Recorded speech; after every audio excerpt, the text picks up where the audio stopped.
السلام علیکم. محمد رضا صدیق اپنے اسپیشل پروگرام کے ساتھ حاضر خدمت ہے. اوورسیز پاکستانی کا فنکشن جو ہو رہا ہے وہ عجیب و غریب سی کہانیاں آ رہی ہیں اور بہت چیزوں پر ڈسکس ہو رہی ہیں. یو کے میں بھی 200 صاحب آپ سے بات ہوئی. 3000 پاؤنڈ کی کہانی کیا ہے, قیامت و عام کی کہانی کیا ہے, اور جو جہاں کے یہاں کمپنیاں کچھ پرائیویٹ طور پر انویسٹ کرنا چاہتے ہیں وہ پیسہ کون سا ہے, اس کی تحقیقات کوئی ہونی چاہیے یا نہیں ہونی چاہیے. 9 اپریل ہے آج, اور آپ کو یاد ہے عمران خان صاحب کی حکومت گرانے کو آج 3 سال پورے ہو جائیں گے. تحریک عدم اعتماد کے ذریعے معاملہ کورٹوں میں گیا, وہ ساری بھی, اور جسٹس بابر ستار کا فیصلہ معطل کر دیا. اب یہ حیران کن بات ہے کہ ڈویژن بینچ میں سنگل جج کا انٹرم آرڈر بھی سسپینڈ کر دیں. یہ ایک بڑی عجیب سی بات ہے. بڑا مزہ آ رہا ہے چیزیں سن کر دیکھ کر. باقی چیزوں کی سب کی طرف چلتے ہیں. سب سے پہلی بات جو ہے نا, اوورسیز پاکستانی کنونشن ہو رہا ہے 3 دن پہلے, 3 دن کے لیے. اس میں غالباً اب شہباز شریف شرکت نہیں کر رہے, بیلاروس جا رہے ہیں. اچھی بات ہے وہاں جانا ان کا, اور پتہ چلا ہے کہ پذیرائی بھی نہیں ملی. وہاں جو 2 صاحب آپ بتا رہے ہیں کہ اتنی پذیرائی نہیں ملی, وہ نون لیگ کے لوگ یا اور لوگ اس طرح کے جو یعنی یہاں دیکھیں گے نا پاکستان میں انویسٹمنٹ کیا کرنی ہے, کیا اپرچونیٹیز ہیں. انویسٹمنٹ تو آج کل دبئی میں, جو ساری انویسٹمنٹ تو آپ کو پتہ دبئی میں جا رہی ہے. یو کے میں جتنی انویسٹمنٹ ہے وہاں پراپرٹیز میں بزنس بڑھا ہے. تو پاکستان میں کیا آپ جو سننے میں بات آ رہی ہے, کو کہہ رہے ہیں کہ جو آئیں گے غالباً 3000 پاؤنڈ, یعنی کرایہ شرائے کی باتیں ہو رہی ہیں. خرچہ اور قیام جو سارا جو ہے نا وہ اوورسیز کمیشن کے ذمہ, یا پاکستان جہاں یہ سارا حکومت شاید برداشت کرے یا کوئی اور ادارے برداشت کریں جو حکومت کے کانٹیکس میں کام کرتے ہیں. یہ بات آ رہی ہے. اور ساتھ ساتھ کچھ یہ بات بھی ساتھ آ رہی ہے, ہم دوست وہاں اور جو باتیں ہو رہی ہیں کہ جو کمپنیاں انویسٹ کرنے آ رہی ہیں وہ بنیادی طور پر وہ بلیک پیسہ ہے جو ہنڈی کے ذریعے یا اور جو ذریعے کے باہر پڑا ہوا تھا, اس کو اب ری روٹ کر کے وہ مختلف شکلوں میں, کبھی دبئی چلا جانا, کبھی سننے میں آ رہا ہے شاید آذربائیجان یا اپنے رشین اسٹیٹ کی طرف چلے جانا, کسی دور میں سوئٹزرلینڈ کی طرف جایا کرتا تھا. تو ان کمپنیز کے ذریعے یہ پیسہ یہاں آئے گا. تو یہ دیکھیں, میرے تک انفارمیشن آئی ہے, میں شیئر کر رہا ہوں آپ تک. ہمیں چاہیے اس طرح کے جتنے بھی انویسٹمنٹ ہیں بالکل ان کو ٹیکس انسینٹیو بھی دیں, لیکن ان سے پوچھیں پیسے کا روٹ کہاں سے آیا ہے. یہ جو پیسہ آ رہے ہیں انویسٹ کرنے جا رہے ہیں, یہ پیسہ کہاں سے آیا ہے, کس طرح آیا ہے. کہا تو یہ جا رہا ہے کہ پولیٹیکلی ایکسپوز پرسنز کے حوالے سے یہ بات سامنے آ جائے گی, اور حقیقت بھی سامنے آ جائے گی. یہ ان کا پیسہ ہے. چلیں کوئی فرق نہیں پڑتا, چل جائے گا پتہ آنے والے دنوں میں. کوئی لمبی بات نہیں ہے, وقت بتا دے گا کہ یہ پیسہ کن کا ہے اور کیسے. پاکستان میں آپ کو پتہ ہے کرپشن کے حالات ہی کوئی نہیں ہے. مجھے یہ بتائیں 3 سالوں میں کیا کرپشن ختم ہو گئی ہے؟ زیرو ہو گئی. کرپشن کے الزامات, کرپشن کی تحقیقات کون رہا ہے؟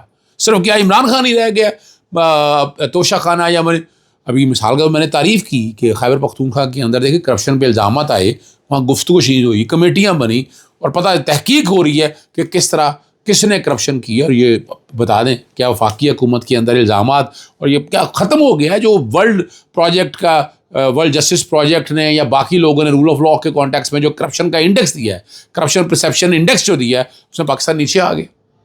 یعنی کیا بالکل زیرو ہو گئی ہے کرپشن. یہ کمال کی بات ہے.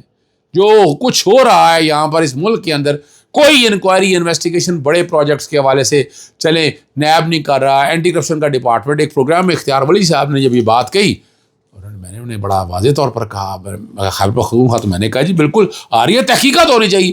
انہوں نے کہا جناب کچھ نہیں ہو رہا. پتہ نہیں کیسے کہہ رہے ہیں کچھ نہیں ہو رہا, اور یعنی سب کچھ پاک صاف ہو گیا. اللہ بہتر جانتا ہے کہ کیا حالات ہے, لیکن کرپشن نہیں ختم ہو سکتی اس معاشرے کے اندر.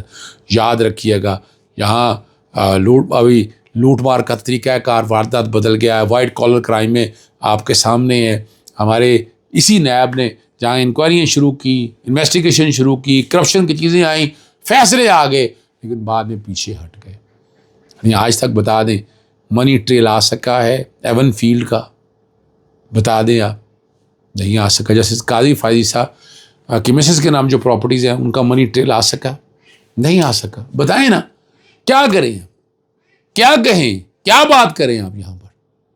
یہاں پر بڑی واضح تر بات ہے نا. لیکن چلیں ہم آپ کو اگلی لے کے چلتے ہیں 9 اپریل کے حوالے سے. آپ کو یاد ہے 27 مارچ 2022 کو میں نے ایک ٹویٹ کیا تھا 6:48 پہ, وہ بیک گراؤنڈ پہ چل رہا ہے.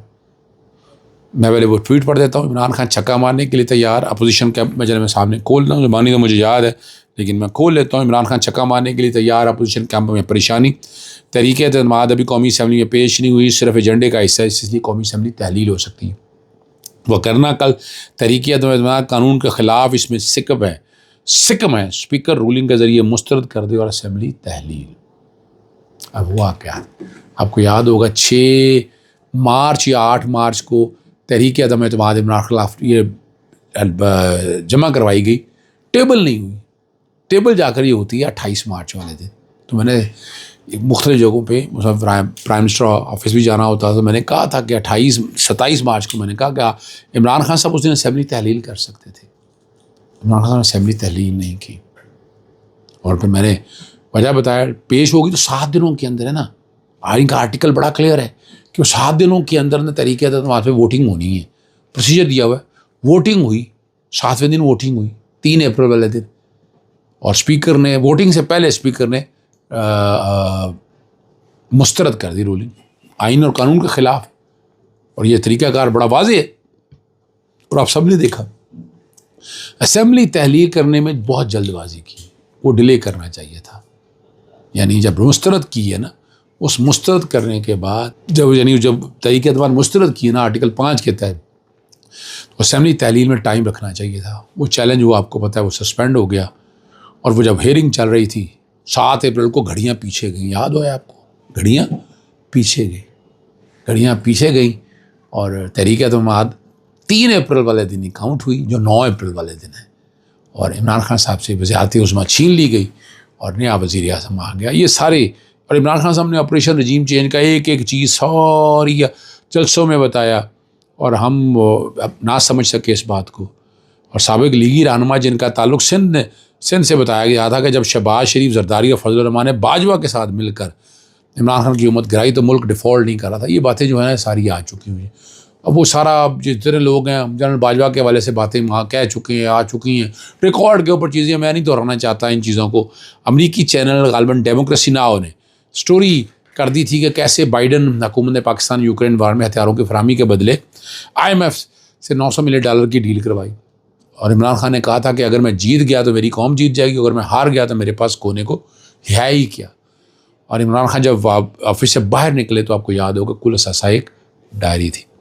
جسٹس بابستاری کا ایک اور فیصلہ جو ہے نا قائم مقام چیف جسٹس کی سربراہی میں بینچ نے معطل کر دیا، DG امیگریشن اینڈ پاسپورٹ اور ڈائریکٹر نیب کو جاری توہین عدالت کا شوکاز نوٹس معطل کر دیا، جسٹس بابستار کی عدالت نے ریٹ درخواست اور توہین عدالت کی کارروائی کا مکمل ریکارڈ بھی طلب کر لیا، یعنی سنگل جج سے سارا ریکارڈ جو ہے منگوا لیا گیا، عدالتی آرڈرز کی مسلسل خلاف ورزی میں نام سفری پابندی شامل کرنے اور اس کی سفارش پر شوکاز نوٹس جاری کیا گیا تھا۔ اسلام آباد ہائی کورٹ نے اس سے قبل سنگل بینچ کے عبوری آرڈر کے خلاف انٹرا کورٹ اپیل سماعت کے لیے منظور نہیں کی جاتی تھی، ہم نہیں دیکھتے ہیں، ہم نے تو انٹرم آرڈر کے اگینسٹ جو ہے نا ہم نے نہیں دیکھی، اور ناقابل سماعت قرار دے کر مسترد کر دی گئی جب تک حتمی فیصلہ نہ آ جائے، کیونکہ عبوری آرڈر معطل کرنے کا اگر سلسلہ شروع ہو گیا تو پھر تو کوئی بھی جج جو ہے کیس کا حتمی فیصلہ نہیں کر سکے گا، اور یہ بڑی عجیب سی روایت شروع ہو گئی۔ اور اس سے قبل ڈپٹی کمشنر اسلام آباد آپ کو یاد ہوگا نے بھی جسٹس بابستار کی عدالت سے توہین کے عدالت کے شوکاز نوٹس کے خلاف انٹرا کورٹ اپیل دائر کی تھی، 2 رکنی بینچ نے ناقابل سماعت قرار دے کر معطل کر دی، مسترد کر دی۔ اسلام آباد پولیس کا بڑا زبردست کارنامہ جو سامنے آ رہی ہے، جو بات آ رہی ہے تحقیق ہونی ضروری ہے، منشیات فجر کا آواز اٹھانے والے اشتیاق عباسی کو سر عام مارکیٹ میں گولیاں مار کر قتل کر دیا گیا، اور بدنام زمانہ منشیات فروش، اور بتایا جا رہا ہے کہ عامری نے یہ غالباً واردات کی ہے، اور اسلام آباد پولیس کا پتہ ہے پاکستان تحریک انصاف سے فرصت ہی نہیں، ورکر اور سیاست میں فرصت مل جائے تو اس طرح کام کرے نا، یہ لمحہ فکری ہے، انہیں کام کرنا چاہیے۔ ایک بات جو بڑی عام سی ہو رہی ہے اور بہت صحافی بات کرے، متی اللہ جان بھی یہ بات کرتا ہے کہ اگر آج کل دیکھا جائے تو سیاست میں ہر روز ایک نیا موڑ آتا ہے، اور وہ میڈیا کے لیے، تجزیہ کاروں کے لیے ایک ہی سمت میں لے کر جاتا ہے، اور وہ سمت کیا ہے؟ پاکستان تحریک انصاف۔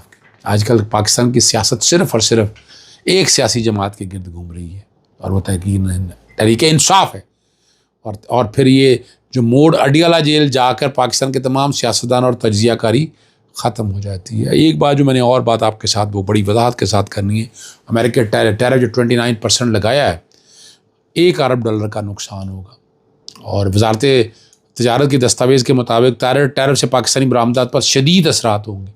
پاکستانی ٹیکسٹائل برآمدات امریکہ میں مزید مہنگی ہو جائیں گی اور پاکستان کے برآمدات سے 15% تک کمی کا امکان ہے.